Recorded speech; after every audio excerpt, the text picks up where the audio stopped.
Hello everyone. Before we begin, I'd love to know, where are you listening from tonight? And what time is it there? Now, close your eyes and listen closely to the Clockmaker of Ashbourne. Section 1. The Man with No Name. It was in the late spring of 1894 when the case of the Ashbourne clockmaker first crossed the threshold of 221B, Baker Street. At the time, I was recovering from a mild fever and had spent much of the week indoors, reading and observing Holmes's usual eccentricities with a mixture of amusement and curiosity.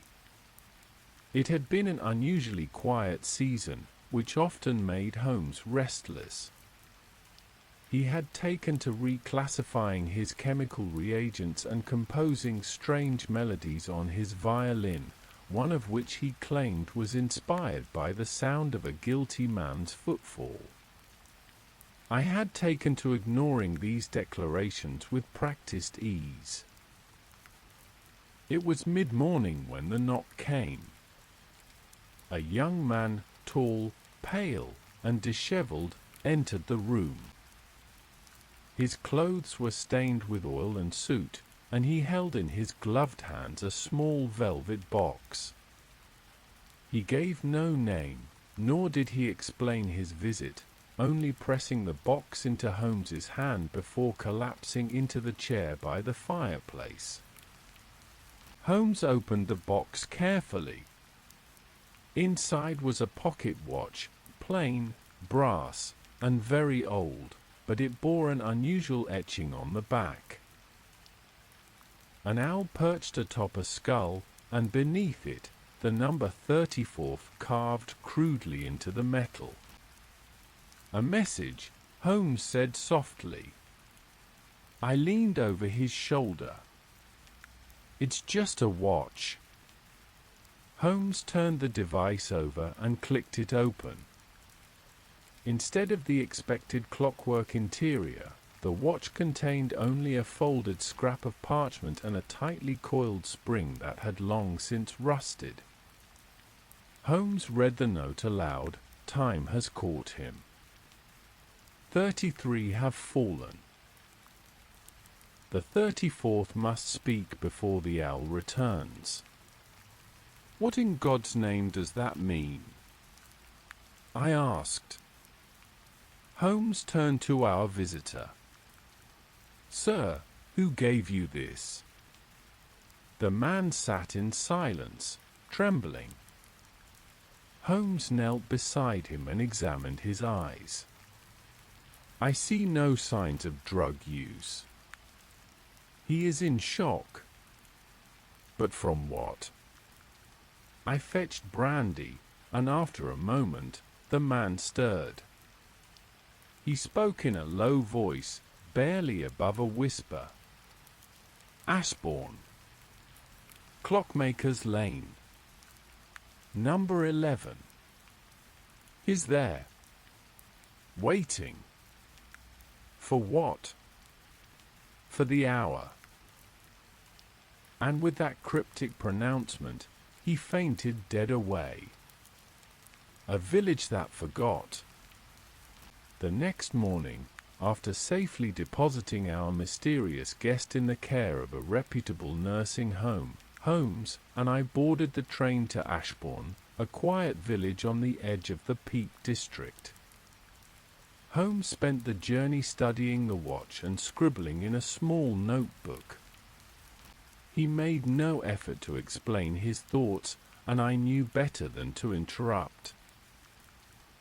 When he was in this state, he preferred silence and movement, like a hound with the scent of the fox.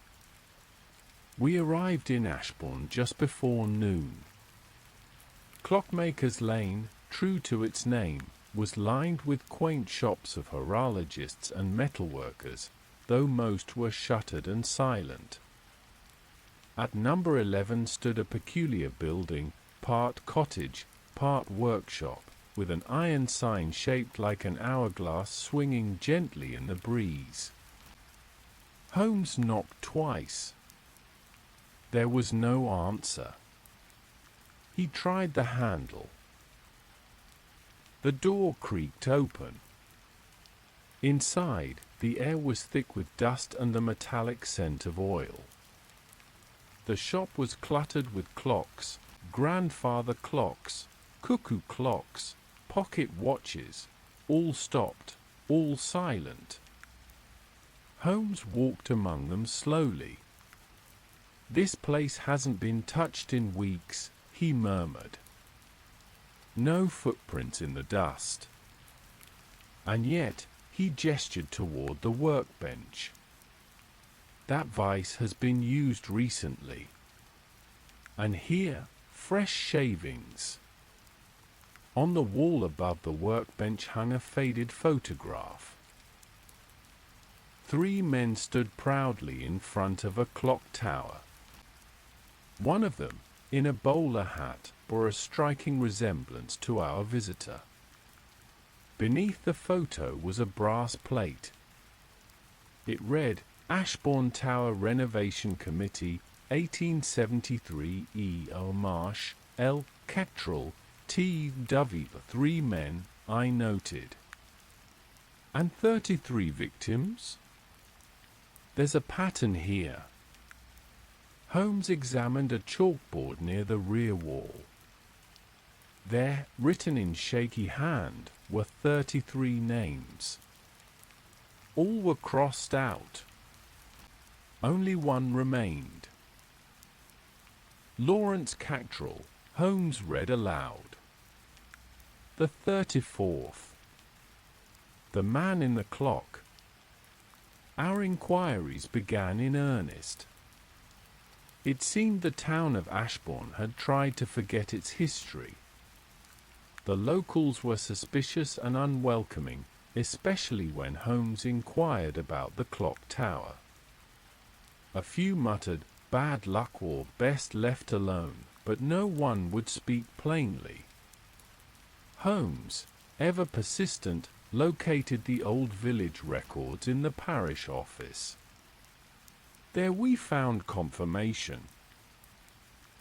Eustace Marsh, Thomas Dovey, and Lawrence Cottrell had indeed overseen the restoration of the great clock tower in 1873. Marsh had died a decade ago in a boating accident. Dovey was found hanged in his garden 5 years after that. And Cottrell? No record. No death. No residence. Vanished, Holmes said. Yet still the last name on the list. We visited the tower that afternoon. The structure loomed above the village like a forgotten god. Its clock face was cracked, its hands frozen at midnight. We ascended the narrow spiral stair, the air growing colder with each step. At the top, in the bell chamber, we found the mechanism. It was vast and ancient, a fusion of iron and brass gears, its pendulum stilled. And beneath it, seated upright in a chair, was a corpse. His face was mummified by time and exposure, his hands resting on a heavy tome. Holmes stepped closer. "Lawrence Cottrell," he whispered. On the tome's cover were those same symbols, owl, skull, the number 34. Holmes opened it. Inside, page after page of dates, names, and symbols, some crossed out, others marked with strange diagrams. At the bottom of the final page was a single phrase, "The owl returns at the final stroke." All must be still. The Clockmaker of Ashbourne. Section 2. The 13th Hour. Holmes stared at the pages with a furrowed brow, one finger tracing a line of interwoven circles that resembled a calendar. but with 13 months instead of 12. "This isn't just a list," he said quietly. "It's a ledger. A record of something ritualistic." I examined the corpse. There was no sign of violence, no marks, no blood. His face, though withered, retained a serenity that unnerved me. In his breast pocket was a second pocket watch, nearly identical to the one brought to Baker Street.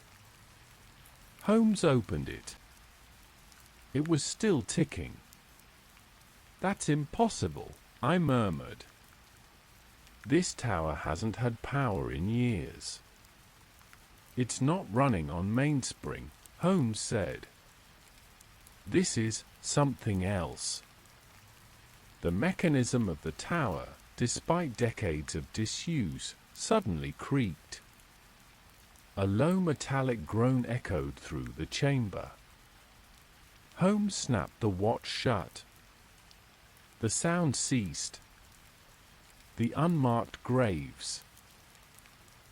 The following day, we sought out the vicar, Reverend Elsby, a frail man with clouded eyes and a voice that trembled even in calm conversation. He remembered the clock tower restoration and the men behind it. They were proud men, he said, but curious. Lawrence especially. He believed time wasn't just measurement. He thought it was alive. Alive? Holmes pressed. He said the tower had a heart. That the bell was its voice.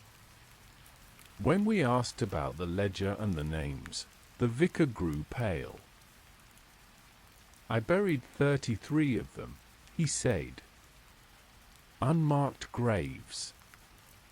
Men and women who died suddenly, most in their sleep. No cause, no illness. Holmes's voice was calm. "And Lawrence Cattrall?" The vicar hesitated. "He asked to be left in the tower. Said his work wasn't finished. That the owl would return. I was too frightened to ask what he meant." The ticking below. Back at the tower, Holmes removed the dead man's watch from his coat and placed it on the floor of the bell chamber. The ticking resumed at once. "It's activated by location," he murmured. "Or by proximity to something beneath." He led me to a hatch hidden beneath a rusted grate in the floor. "Help me with this." We pried it open. A narrow ladder led downward into the dark. The descent was difficult and steep, and the air grew heavy with every rung. At the bottom was a chamber, circular, stone-lined, and filled with hundreds of tiny gears embedded in the walls like mechanical fossils. In the center stood a pendulum, still swaying despite no visible source of movement. Holmes stepped forward. "This is it," he said. "The 13th hour."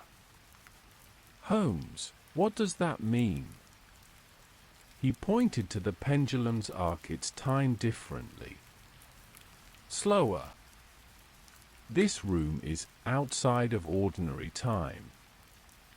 I was about to respond when the pendulum froze mid-swing. The watch on Holmes's wrist cracked. Above us, we heard the bell toll. Once. Twice. Thrice. The bell awakens. We rushed back up to the chamber. The corpse of Cattrall was gone. His chair was empty, the book closed and placed neatly beside it. On the wall, a new name had been scratched into the stone with something sharp. It read, Dr. John H. Watson, 34. I stepped back in shock. Holmes grabbed my arm, his voice cold. Come. Now. We exited the tower into the sharp wind, the sun already sinking below the hills. Holmes was uncharacteristically silent as we walked. When we returned to the inn, he poured 2 brandies and sat with his eyes closed. We're dealing with a system, he finally said. A mechanical prophecy. 34 names. Each a piece of the cycle. I looked at him uneasily. You think I'm next? I think someone, or something, is making it appear that way. But Cattrall believed in a power greater than clocks. A will behind time. We must understand it before the bell tolls again. The lady in the photograph. That night, Holmes studied the photograph again. Beside the 3 men stood a woman, young, elegant, dressed in mourning black. She held a notebook in one hand and a pocket watch in the other. There's no mention of her, Holmes noted. Yet she is central.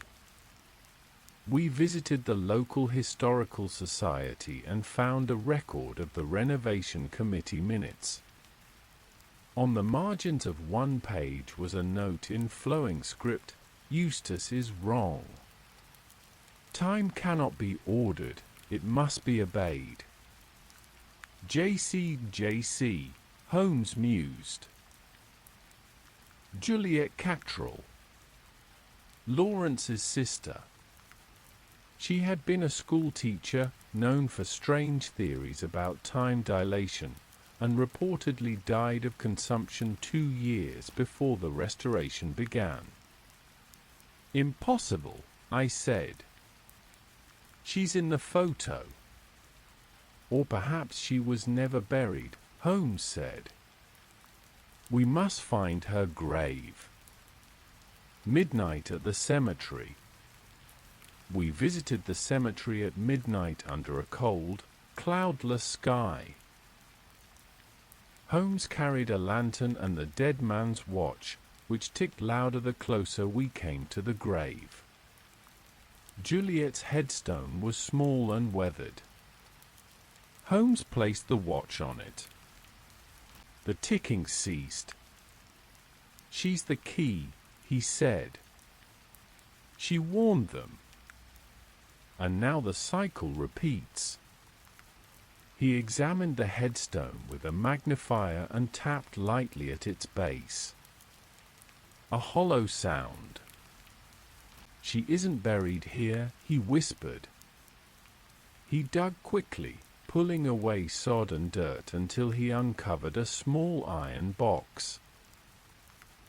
Inside was a journal, sealed in wax. We returned to the inn and opened it by firelight. Juliet's journal. The first page read, "To whoever finds this, do not enter the 13th hour. Time has teeth, and it remembers its debt." Lawrence believed he could harness it, but he only fed it. When the owl calls, one must answer, or the hour strikes twice. The journal described her studies into ancient timekeeping practices, pagan beliefs about sacred hours, and a ritual to reset the cycle by substituting the next name. I looked at Holmes. They were making offerings. He nodded grimly. Every victim extended the hour. And now they've chosen me. Holmes closed the journal. Then we'll break the pattern. We go back to the tower. The Clockmaker of Ashbourne. Section 3. The Mechanics of Memory. The following morning broke with icy rain and a thick fog that seemed to press in on every rooftop and cobbled street of Ashbourne. Holmes, though usually unaffected by weather, was unusually quiet as we prepared to return to the clock tower. He packed Juliet's journal carefully in oilskin and placed both pocket watches, the dead man's and Cattrall's, into a pouch beneath his coat. "We have only hours before the cycle completes," he said. "And if I'm right, someone has been guiding this from the start, not Cattrall, and not the owl, whatever that symbol truly means." I followed him without question.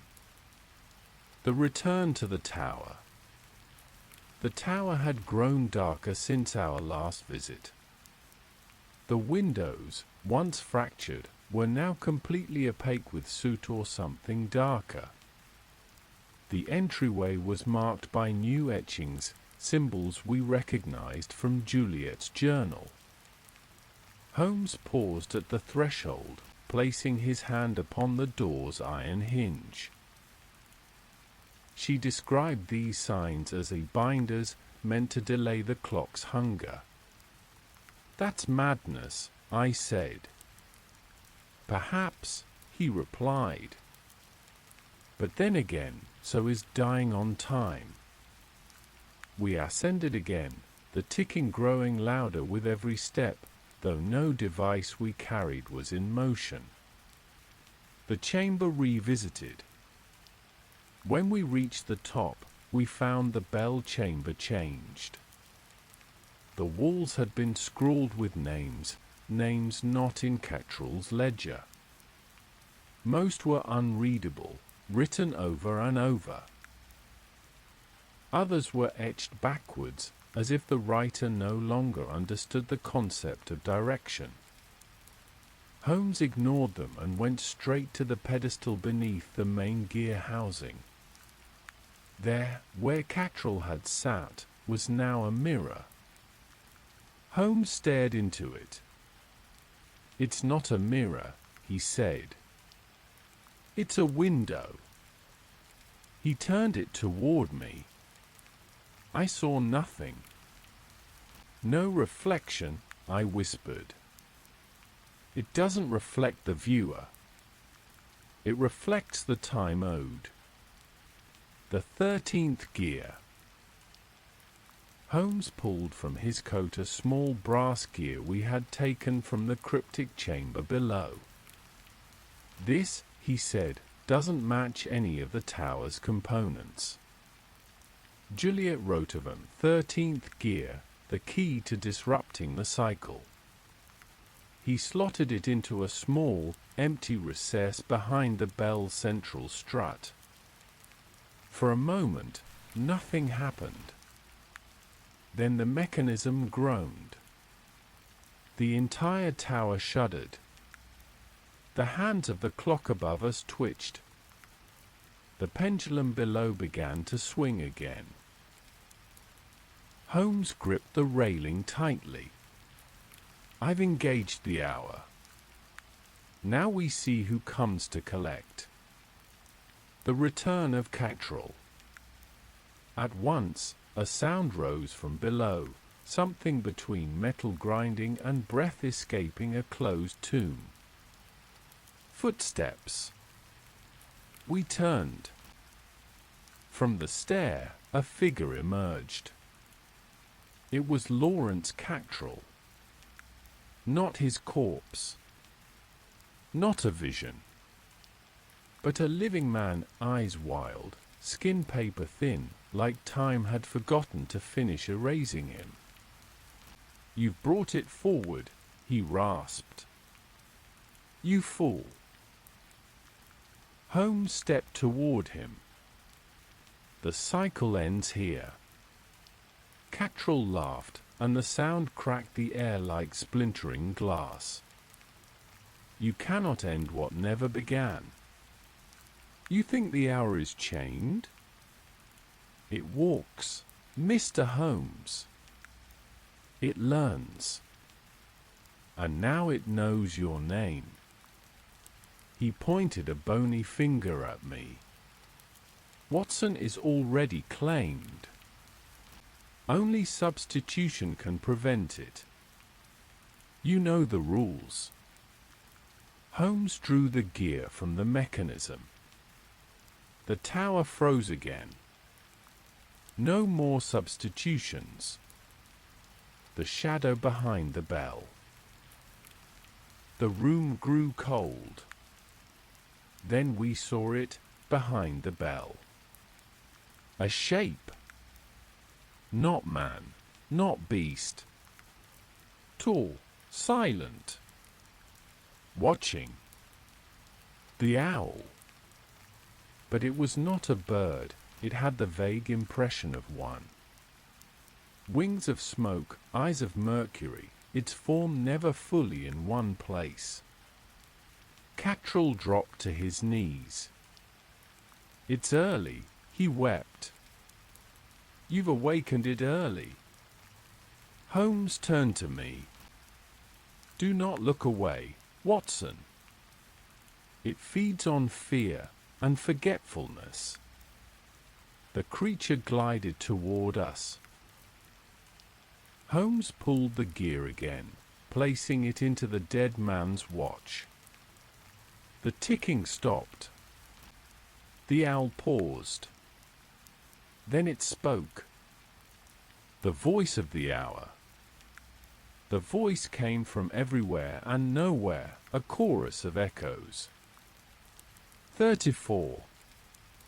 Name incomplete.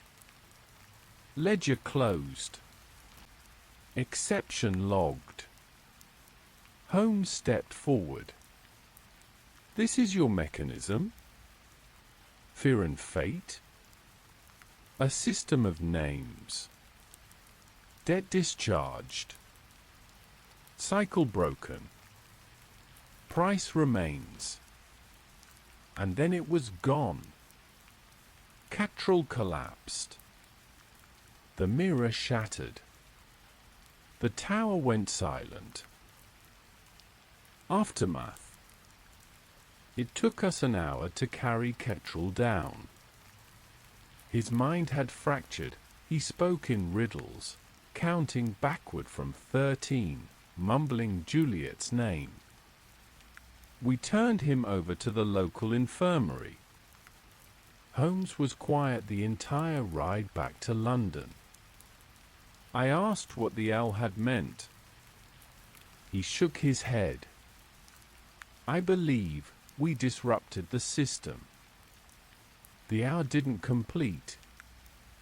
And in doing so, it lost its pattern. But what was the price? I asked. He didn't answer. Only that night did I notice the crack in Holmes's pocket watch. It never ticked again. The Clockmaker of Ashbourne. Section 4. The Lost Letters of Juliet. Back in Baker Street, Holmes was restless. He paced for hours, tapping Cattrall's journal against his thigh, murmuring to himself. At last, he stopped and held up a single page. Watson, we missed something. I leaned forward. At the bottom margin of Juliet's final entry, faintly scrawled in pencil, was a number, the 11th of April, 37. 9 followed by a strange sigil, a broken hourglass turned sideways. It's a cipher, Holmes said, but not in numbers alone. This is geographic. He fetched a tattered map of England from beneath the ottoman and unrolled it across the floor. Coordinates, perhaps. He aligned a ruler, then traced the lines. His finger landed on a forested area north of Ashbourne. A ruin, an abbey long since swallowed by time. St. Bleris Abbey, he said. Now nothing but stones and bones. But if she left something there, the abbey in the fog. We departed at first light. The abbey was silent, its great arches shattered and strewn across moss-covered ground like the ribs of a long-dead Titan. Vines strangled the crumbled spires. The only sound was wind. Holmes moved with care, consulting Juliet's cipher again. Her father was buried here, he said, and her brother often visited. This was their sanctuary. The true origin of the cycle. We found a stone altar broken down the middle. Holmes placed the dead watch, the one that had ceased ticking in the tower, on its surface. It began to tick again. The altar opened. The chamber below. Beneath the altar was a passage, a circular tunnel lined with gearwork embedded into stone. These weren't mechanical but symbolic, like carvings, wheels within wheels, inscribed with names. Juliet's journal had made brief mention of the archive below. A place that preserved the memory of time, not the measurement of it. We reached a small antechamber at the tunnel's end. In its center, a table. On it, 34 letters, each sealed with black wax and labeled with a name. Watson, my name, was among them. Holmes did not touch them. These are obituaries written before their time, he whispered. The letter that shouldn't exist. But one letter bore no seal. It lay open. Addressed to no one. Holmes read it aloud. You are not the last. The hour has simply paused, uncertain of its rhythm. To end the cycle, one must erase the ledger entirely. But beware, memory is its anchor. Forget, and it forgets you. Remember, and it returns. There was no signature. Only a small symbol, the sideways hourglass again. Holmes pocketed the letter. Juliet knew more than we imagined. This wasn't just a warning, it's an instruction. Instruction for what? I asked. To end the hour once and for all. The mechanism of erasure.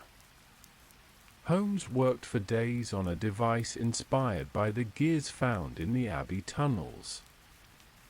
He scavenged parts from old barometers, clocks, and even a phonograph. The result was a strange object. A sphere of brass and bone, wound with wires and etched with symbols from Juliet's notes. At its center spun a gyroscope engraved with the names from the original ledger. This, Holmes explained, will disrupt the memory that holds the cycle. If time forgets the names, it forgets the hunger. And if it remembers. He said nothing.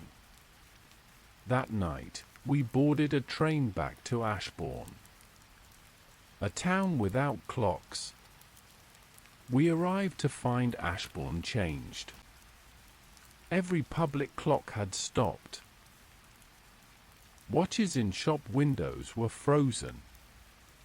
Timepieces no longer ticked. The innkeeper spoke of nightmares, of hours vanishing from the day. I woke and it was dark, he said. But the sun had never risen. The town had entered the 13th hour, permanently. Holmes knew what to do. We returned once more to the tower.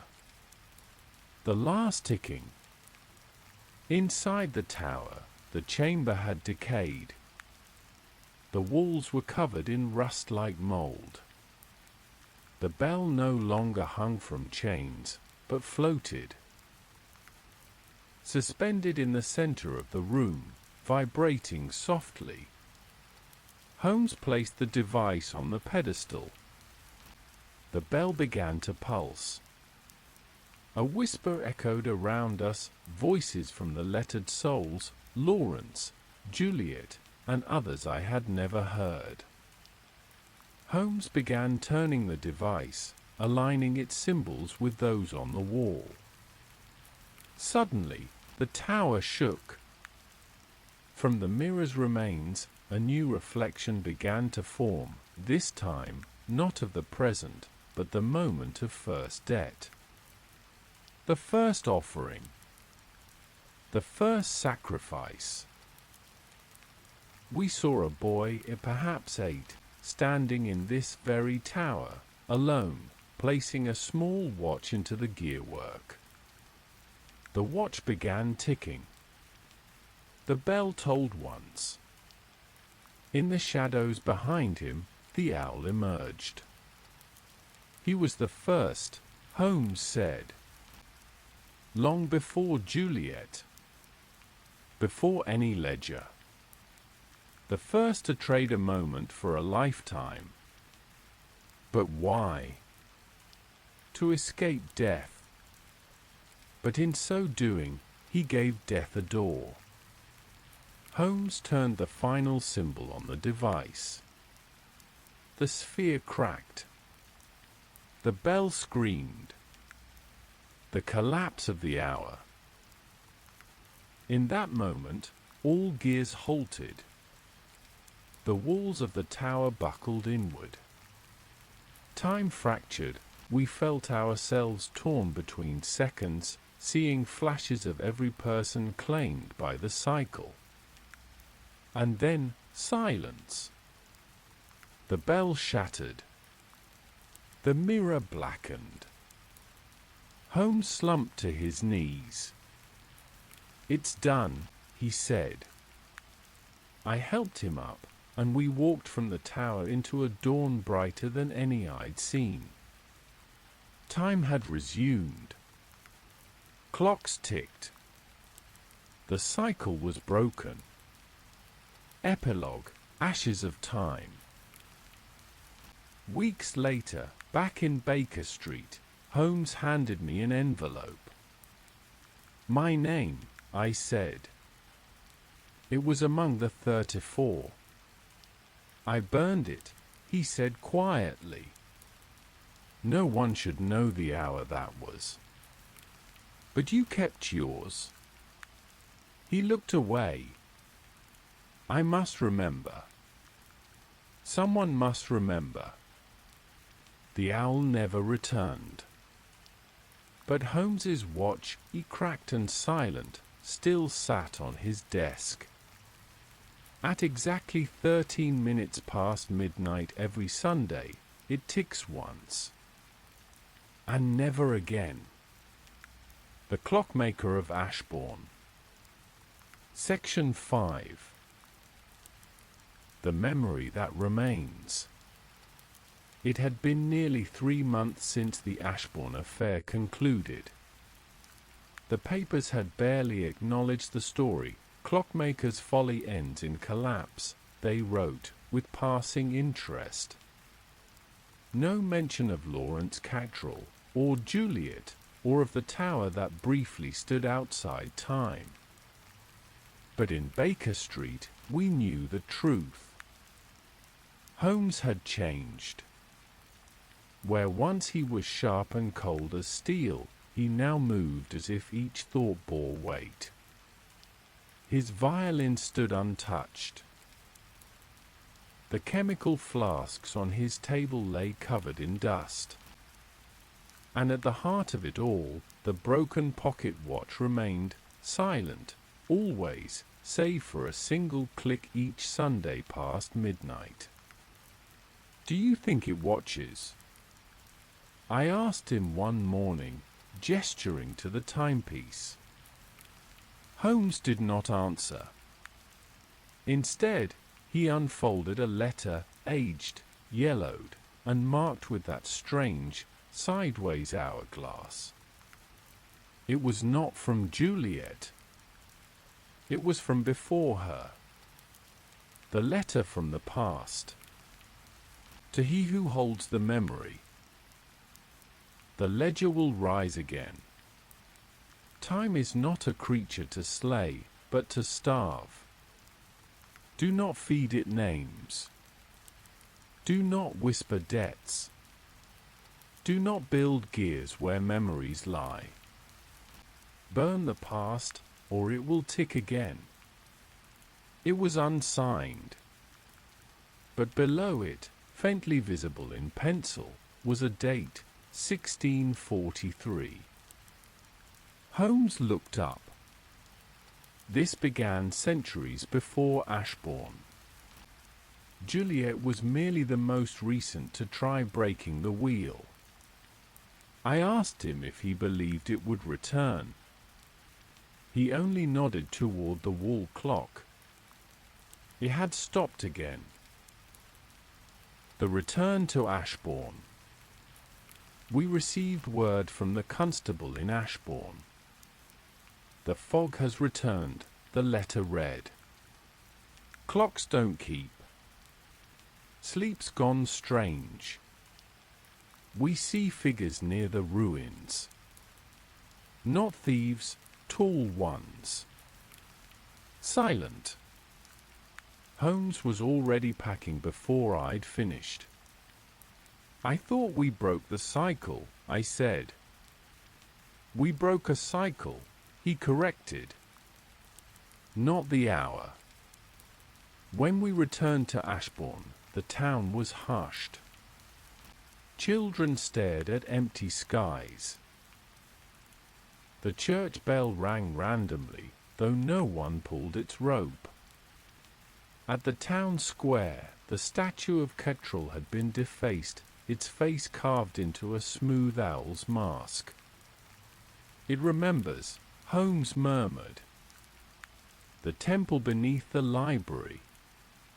The town librarian, Mrs. Deering, guided us to a discovery. An earthquake exposed a passage beneath the old records room, she said. Smells of oil and dust. We descended by lantern. Beneath the foundation of Ashbourne's modest library was a circular room, identical to the one beneath the abbey. But this one was intact. In its center sat a chair carved from bone. Around it, 365 small pedestals, each holding a watch. Holmes stepped forward, counting. One for each day of the year, he whispered. Not all wound, but enough. Then he stopped. On the 223rd pedestal, August 11th, sat a watch with my name on it. The decision. I froze. Holmes, I said quietly. Did we fail? He shook his head. No. This is new. Then it's already begun again? He didn't reply. Instead, he took the watch labeled for August 11th and dropped it to the floor. It shattered. At once, a shriek echoed through the chamber. One by one, the remaining watches began to tick. Not loudly, but like breath. Holmes pulled a vial from his coat. Inside, a single drop of silvery liquid shimmered.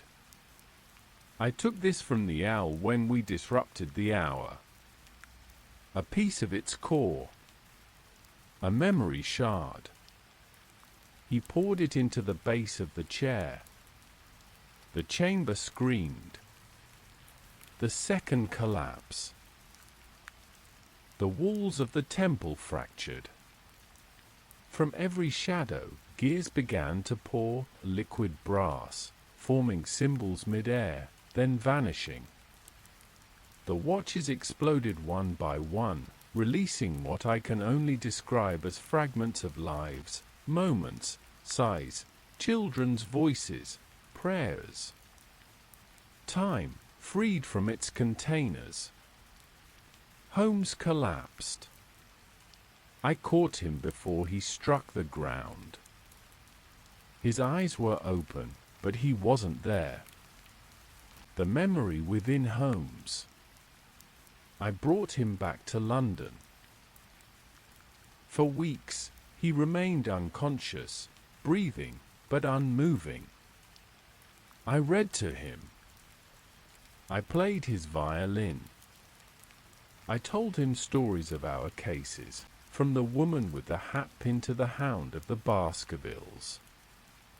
And then, one night, Sunday, at 13 past midnight, he awoke. There were no names, he said softly. The chamber? Gone. All gone. He sat up, touching the cracked watch on his table. It's empty now. I asked him what had happened. I took the ledger into myself, he said. I burned it. But some memories linger. Yours? No, he whispered. Yours. The final case. After that, Holmes never took another client. He walked the streets alone, eyes distant, as if seeing more than London. Sometimes he spoke to shadows. Other times he wept in the middle of the day. I feared for him. But he insisted, I must remember. If I forget, it all begins again. He wrote obsessively sketches of the owl, the tower, the children in the chamber, the pedestal of bone. One night, I asked him what he would do if the hour ever returned. I would trade again, he said. But this time, not to stop it. To what, then? To become its warden. Epilogue, 13 past midnight. On the night Holmes disappeared, the clocks in London all paused. Only for a second, but enough.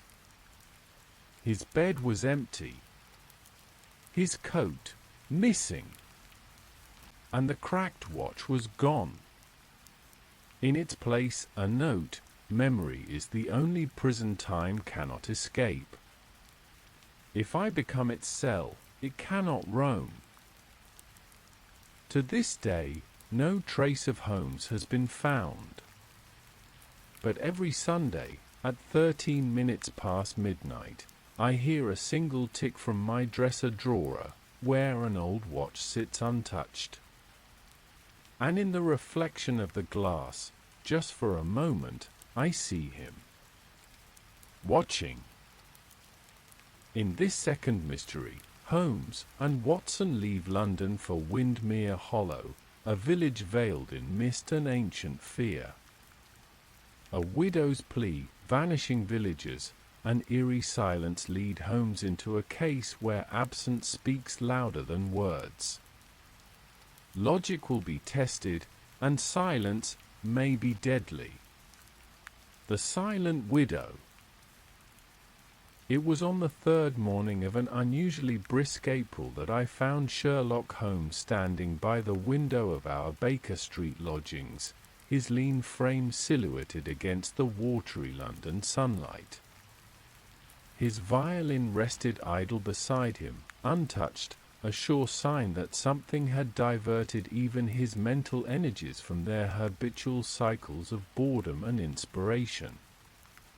"You've heard of Windermere Hollow, Watson?" he asked, without turning. "Vaguely. A rural parish in Dorset, isn't it? Noted for fogs and disappearances, if I remember the times correctly. Holmes nodded slowly. Fog, yes. And now, murder, though no one will call it that. The coroner has labeled it an accident. But our client believes otherwise. He handed me a letter, its parchment thick, the script elegant and clearly penned in agitation. Mr. Holmes, forgive the brevity and tone of urgency. My name is Clarissa Wetherell, and I believe my husband's death was no accident. He was found drowned in the mill pond 2 nights ago.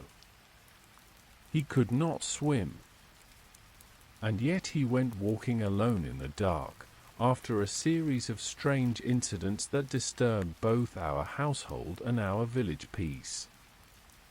He spoke of voices, of a figure in the mist. I did not believe him, but I heard them, too. Please, I fear I will be next. Clarissa Wetherell, Windmere Hollow, have you replied?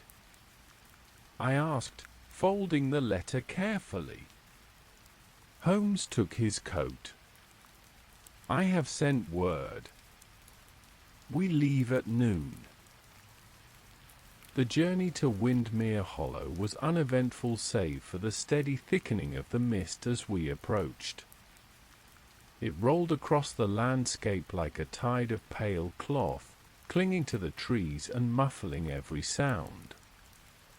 The village itself was a cluster of dark cottages and thatched roofs surrounding a green so ancient it still bore the remains of a standing stone circle.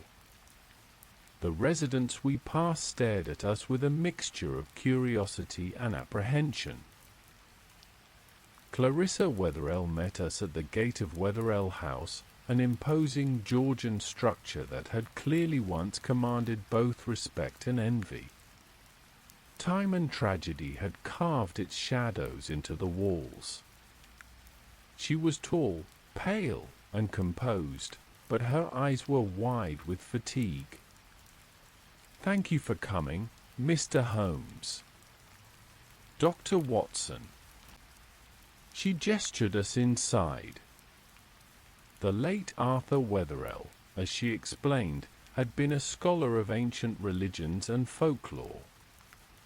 A man of logic and learning, and not prone to superstition. Yet in the weeks before his death, she said, pouring us tea with trembling hands, he grew obsessed. He claimed someone, or something, was trying to frighten him. He heard footsteps in the attic, whispers in the hall. Once, he swore he saw a figure standing outside the mill at night, a man in a wide-brimmed hat. But when he approached, it vanished into mist. Was there any sign of forced entry? Or vandalism? Holmes asked. Clarissa shook her head. None. The servants heard nothing. I heard nothing. Until that last night, her voice caught. Holmes leaned forward. Please, continue. I woke to the sound of him screaming. I ran down, and he was gone. The door stood open. I followed the footprints in the frost. They led to the mill pond. That's where they found him at dawn. Holmes sat back, fingers steepled.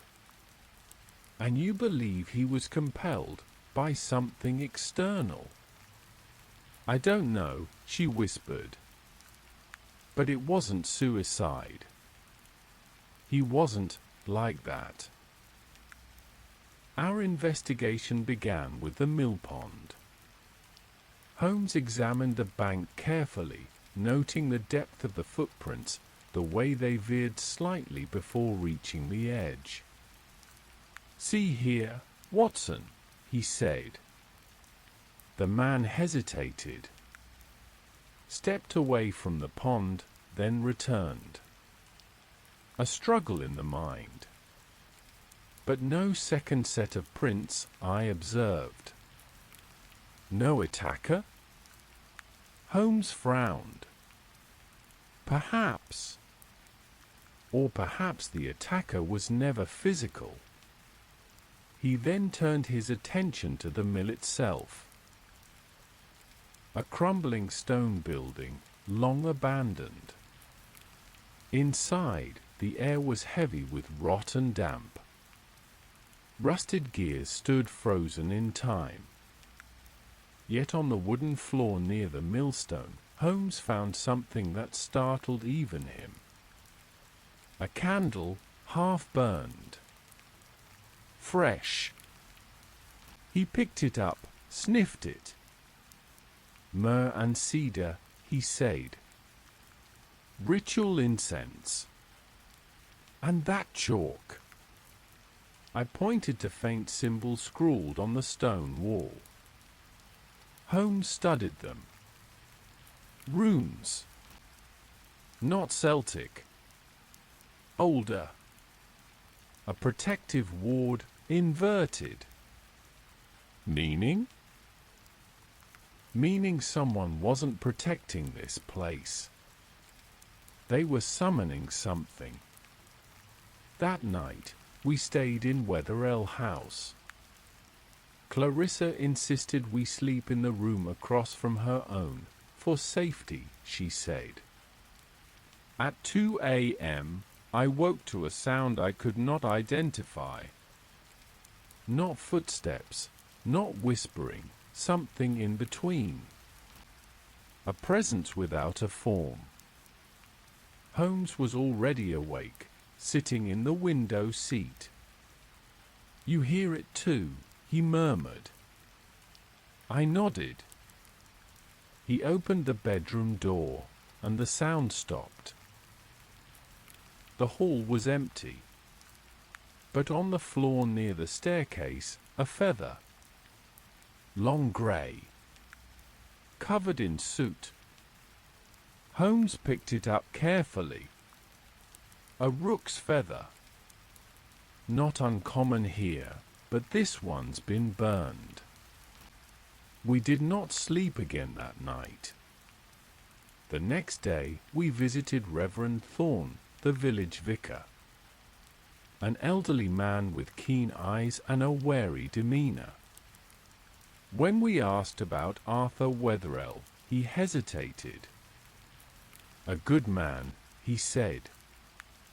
But there were things best left alone. Such as? Holmes prompted. Reverend Thorne glanced at the bookshelf behind him. Windmere Hollow has history. The standing stones, the old beliefs, the Hollow Watcher. A tale told to frighten children. But Arthur, he believed it was more than myth. Did he ever mention a ritual? I asked. The vicar nodded reluctantly. He spoke of a book, bound in red leather. Said it contained rites to call the voice that answers mist. I told him to burn it. Did he? Holmes asked. I never saw it again. Holmes requested we search Wetherell's study. Clarissa agreed, though she warned it had not been touched since his death. It was a room of controlled chaos. Papers, journals, clippings, none filed, all covered in scrawls. Holmes moved through it like a hound on scent. He pulled one notebook from the shelf and opened it. Inside, sketches of the standing stones. Maps of ley lines. a single phrase repeated in Latin, vocem per umbras. The voice through shadows, Holmes translated. Not metaphor, I fear. Then, from the drawer, he extracted the red leather book. He did not open it immediately. That night, Holmes sat at the writing desk long after I had retired. When I rose at dawn, I found the red book open beside him. "You read it?" I asked. I had to. And? "It's not what I feared," he said. "It's worse." Before I could speak, Clarissa burst into the room. "The stones," she gasped. "They're glowing." We ran to the village green. Mist had rolled in thick, but within it, the standing stones pulsed with pale light. Holmes turned to me. "It's tonight. The ritual ends, or begins, at midnight." Section 2. The Hollow Watcher. The mist did not lift. As night fell over Windmere Hollow, the standing stones retained their ghostly luminescence. The villagers, those few who remained outside their homes, watched from behind shutters and doors. Holmes stood among the stones, hat in hand, eyes narrowed in intense calculation. "These markings," he murmured, running his fingers over the stone surface, "are not merely decorative. They are harmonic. See this spiral?" He pointed.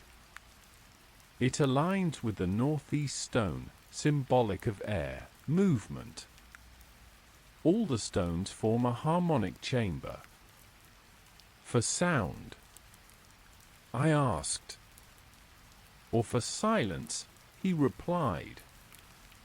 "Some invocations occur not through voice, but through the removal of it." He turned to Clarissa. "Did your husband ever speak of a night like this?" She nodded. "The spring moon," he said. "The first mist of April." He believed the stones could respond. Respond to what? To loss. Holmes looked thoughtful. Grief as a gateway. Fascinating. That evening, we retired to the drawing room. Clarissa prepared tea, her hand still visibly trembling. Holmes sat opposite the fire with the red book open beside him. The rituals described here are ancient, older than even pre-Roman Britain. Oral traditions, names never written. The Hollow Watcher was a guardian of absence. Absence? Of people, of time, of voice. The rites are not to summon it, but to avert it. Every century, the stones must be marked in blood. A sacrifice to remind the watcher not to listen. A grim tradition, I muttered. Holmes nodded. And if forgotten, the watcher listens. And takes. He didn't reply.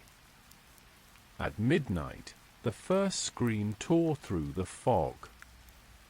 We bolted from the house, lanterns barely piercing the thick air. The sound had come from the far edge of the village, near the blacksmith's cottage. By the time we arrived, the door was open, the windows shattered inward. No blood.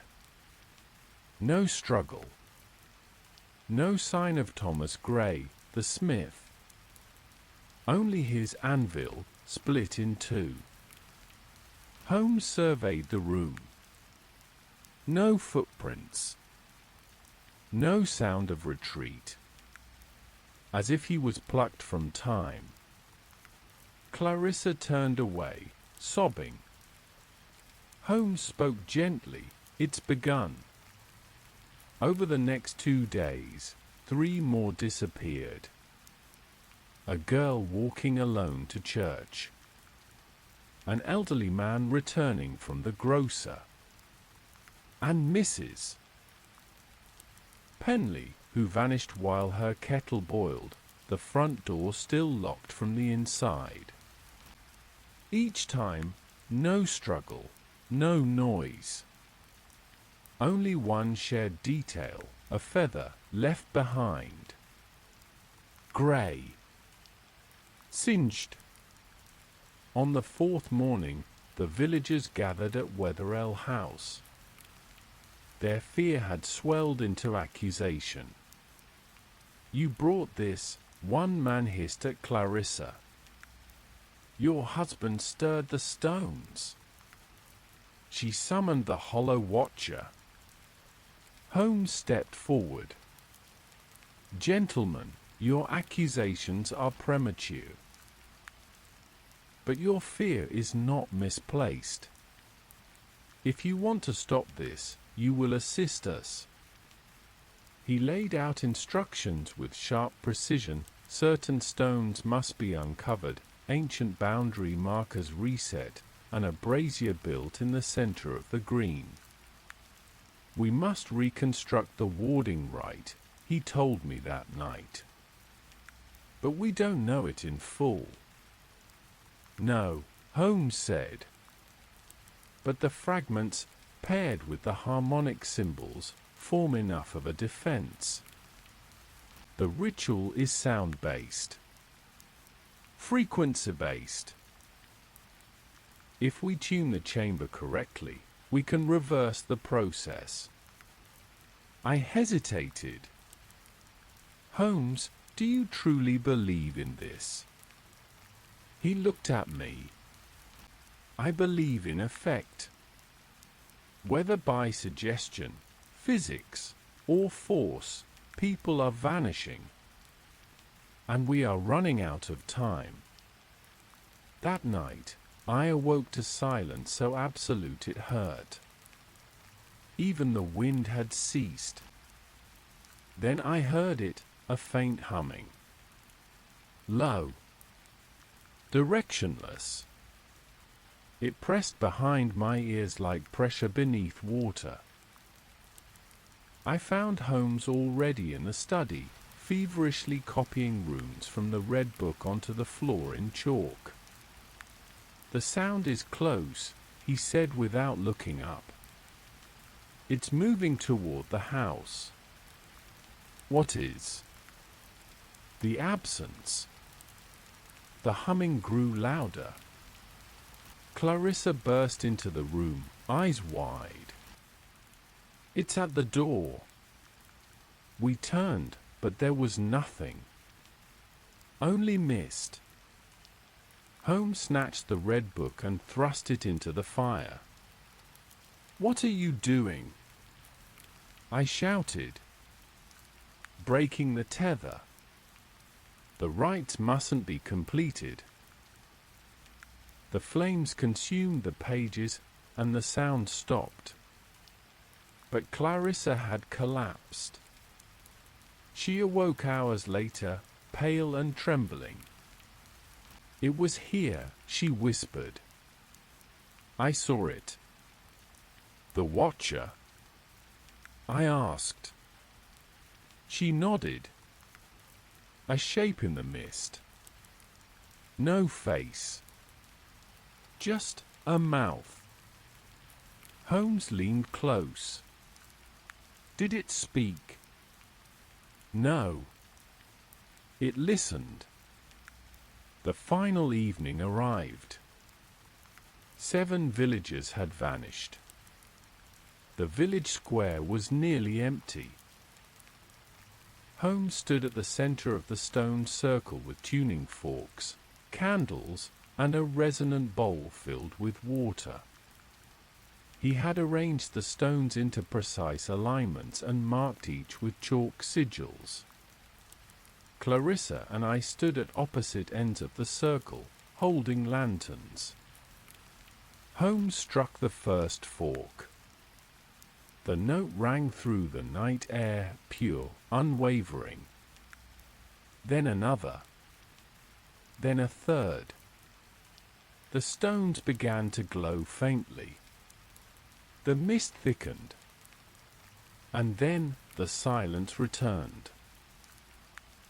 Holmes lifted a final fork, struck it, and held it above the water. The surface rippled, but did not break. Then a figure stepped from the fog. Tall, slender, cloaked, mouth agape. Holmes did not flinch. He raised the resonant bowl and poured it over the ground. The figure screamed, not in sound, but in pressure. The air warped. Time slowed. And then it collapsed into mist. The watcher had listened and had been answered. The next morning, the mist lifted. The stones were inert. The sky was clear. And every missing villager returned, standing at the edge of the green, confused but unharmed. Clarissa wept openly. Holmes stood quietly for a long moment, then turned to me and said, "Watson, the absence has passed." Section 3. The voice beneath Windmere Hollow healed slowly. The villagers resumed their routines, tentatively at first, but with growing confidence as the mist ceased returning. The stones, once aglow with eerie resonance, stood again in silence. Clarissa Wetherell remained in her home, no longer the subject of fearful glances but of whispered awe. Yet Holmes was unsettled. He had not spoken much since the final ritual. He no longer dissected events aloud nor paced with his usual restless logic. He merely stared into the hearth each night, as though waiting for an echo. One morning, as the frost thawed and crocuses began to pierce the soil, Holmes approached me with a notebook in hand. "It isn't finished," he said. "What isn't?" "The voice. It left the hollow. But it didn't dissipate, it relocated." I stared at him, stunned. "Holmes, we saw the watcher vanish. The villagers returned. The rites were broken." Holmes tapped the notebook. "The rites were incomplete. And broken ritual leaves residue." He opened to a diagram, a map, England, overlaid with ley lines, harmonics, and points marked in dark ink. "They form a pattern," he said. "Not just in space. In time. These rituals, these vanishings, they are cyclical. Where is the next one?" He pointed to a name I hadn't heard in years. Black Hollow Quarry. Abandoned since 1871. Black Hollow Quarry lay deep within the Peak District, an ironstone mine once rich, then cursed. Over 20 miners had vanished there before its sealing. Officially, it was blamed on gas pockets and collapse. But Holmes had found something else, a ledger of humming. Recorded by a foreman, entries described low tones heard deep underground, growing louder with each vanishing. Holmes and I arrived under rain.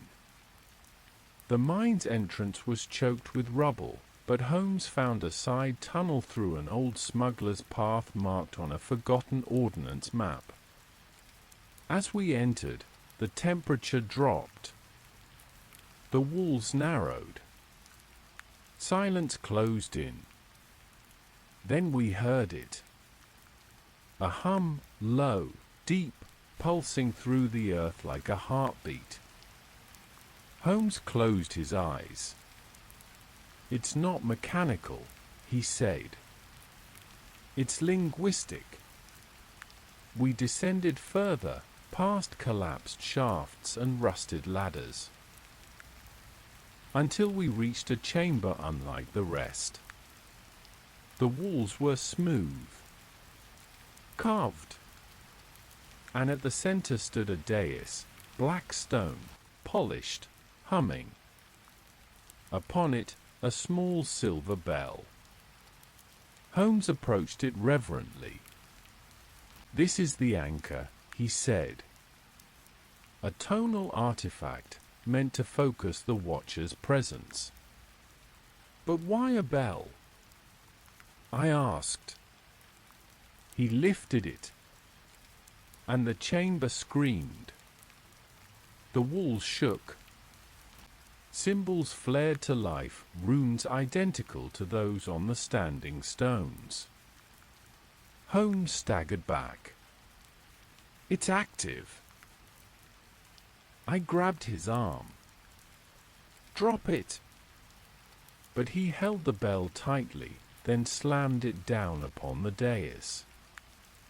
The sound that followed was impossible, low and high at once, like the grinding of glacier and the scream of glass. Then silence. Then a voice. "You are not of the first song." Holmes turned white. "Did you hear that?" he whispered. I nodded. "You broke the phrase." Suddenly the chamber split. A crack opened beneath the dais, and from it rose a shape. Amorphous, tall, shadowed, with a mouth but no face. The Watcher. Holmes shouted, "Watson! The frequency! Strike the tone!" I remembered the resonant fork in Holmes's pack, pulled it free, and struck it against the stone. The note rang out. The Watcher staggered. Holmes struck the bell again. A harmonic tremor passed through us, and the shape folded in on itself, collapsing into a column of light. Then the light vanished. Only the bell remained. Back in London, Holmes locked the bell within a leaded chamber beneath Baker Street. He sent a letter to Mycroft. "The voice persists. It migrates. It must be monitored."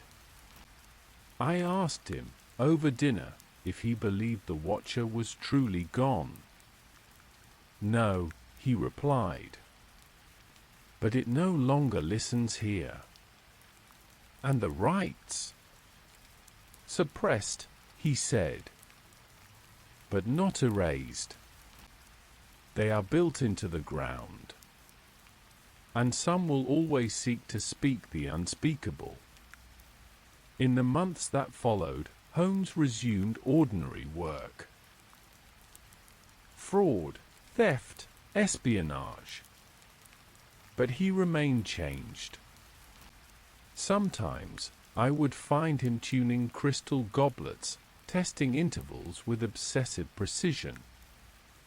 One night, he asked me, "Watson, what is thought, if not sound unheard?" A metaphysical question, I answered. He nodded, then whispered, "The Watcher didn't speak. It listened." That was the power. To hear a thought before it's born. He never explained what he meant. Years later, long after Clarissa Wetherell had left Windermere Hollow and Holmes had retired to Sussex, I received a package. It contained a brass tuning fork, the red book somehow unburned, and a note in Holmes's hand. The voice persists. When it returns, strike the bell. And remember, the silence is not empty. It listens. Thus ends the mystery of the silent widow. Not in arrest, not in justice, but in resonance. A reminder that some echoes do not fade. They wait.